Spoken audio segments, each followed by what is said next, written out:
A very good morning. The Lord be with you. It's an honor to come into your space this beautiful day that the Lord has given us. Today we are thinking about God's power restoring our identity. And our reflection will be drawn from John chapter 20. We will be reading from verse 11 all the way to verse number 16. Allow me to make a prayer as I share this word. Lord, we thank you for the sharing of your word.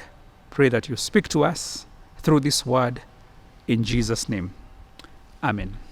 So John 20, allow me to read a few verses from verse 11.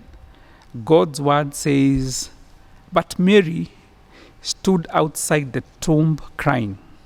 At this, she turned around and saw Jesus standing there. But she did not realize that it was Jesus. He said to her, 'Mary.' And then she turned toward him and cried out, 'Rabboni,' which means teacher," the reading of God's word. So, beloved, from this passage, we see Mary standing outside the tomb. Of course, as we have been sharing from Monday, Peter came, John came, other disciples came, but they left. But now we find Mary alone, standing outside the tomb, and she's weeping. The others have gone home, but then she remained there. Through her tears, she looks inside and sees angels, but still, her heart was very heavy. And then she turns, as we have read from God's word, and she saw Jesus. And yet, she didn't recognize it was Jesus. Her grief was too deep. Her eyes, her teary eyes were too blurred, and her hope was completely shattered. She did not recognize that it was Jesus. But then, this is a good news. When Jesus spoke one word and called her out Mary, then everything, as we have read in Scripture, changed. The voice that Mary was familiar with, the voice that at one time in her life cast out her demons, the voice that once filled her with purpose, that voice was now calling her again. And in that moment, Mary realizes that indeed this is Jesus and he is alive. It wasn't a sermon that restored her to faith. It was a simple sound of her name spoken by the risen Lord that indeed worked out miracles in her life. And that's the power of God in Christ. Jesus reached out to Mary's grief and called her by her name. And that's what he does even today. God continues to call us out. He continues to reach out to us, irrespective of the circumstances that we find ourselves in.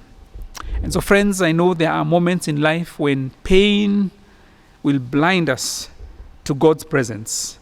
There are moments we stand outside our own tombs of loss, disappointment, of confusion. There are moments we are not able to see that Jesus is right there. But then, in those moments, Jesus calls out our names.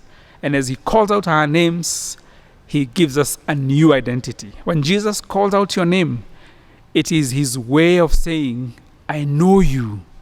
I know what you're going through. I haven't forgotten you. I am here for you." That's what Jesus was clearly telling Mary. Beloved, the word of God says in other scriptures in Isaiah 43 and verse 1 that we shouldn't fear because I have redeemed you. I have called you by name and you are mine. And so this day, as you listen to this sharing, you may have lost sight of Jesus. But the truth is this, he has not lost sight of you. The risen Christ knows you by name. Just like he called out Mary by name, he knows you by name. He knows your story. He knows the sorrow that you're going through.